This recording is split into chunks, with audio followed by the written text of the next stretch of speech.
The National Gender and Equality Commission indicates that Kenya is spending over 2 billion shillings annually on provision of gender-based violence services. The Commonwealth Secretary-General writes Honorable Patricia says despite gender-based violence affecting people of all economic classes, empowerment is key as it gives victims choices on the way out. She says gender-based violence is costing the world economy $1.5 trillion.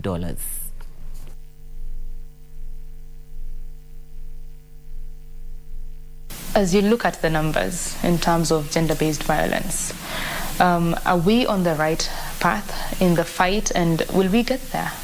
Well, I think we will get there. I think we are on the right path, but I think we need to realize we've been through a very, very bad position, because during lockdown, many of our people were locked down with their abuser, and there was nowhere to go. Children weren't going to school. School is quite often a relief for them, and that wasn't happened. So in some of our countries, domestic violence went up by 25%, some of them 300%, a couple of the countries 500%. I would like to tell you that if you were rich, if you were intelligent, if you were skilled, if you were powerful as a woman, you would be less likely to be subject to domestic violence. It's not true. It's not true. It is no respecter of age, class, ethnicity, gender orientation. It cuts across everything, which is what makes it terrifying. But what makes it also, in some senses, remarkable is if one of us can find a way of defeating it, it's a pathway for all of us. If women are empowered, they have greater choices. So many women will say, I was not able to leave because I could not support my children. And if you look at the repeat victimization, some 89% of repeat victims are women. And why is that? Because women will usually stay in the homes to protect their children.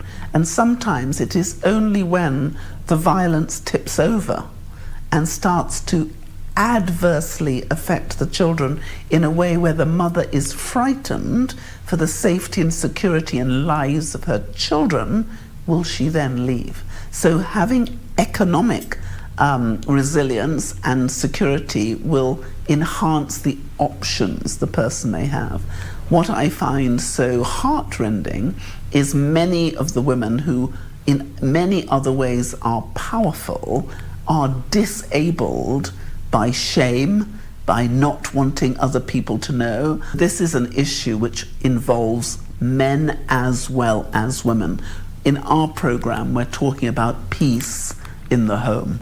We need peace for our women, peace for our men, and peace for our children, because children are often the silent victims of the violence going on in their home, and they will be adversely affected by that damage, potentially, for the rest of their lives. So that's why we're saying, in the Commonwealth, we say no more to this. That is a great way to end this conversation. Thank you very much for speaking with us. Indeed, we can do this, and we need to do this, not just for us, but for the generations to come. That is Right Honourable Patricia Scotland. She is the Commonwealth Secretary-General, and wherever you are, play your part. Fight gender-based violence, and let us win the war together. My name is Betty Kiptum. Continue enjoying Channel 1.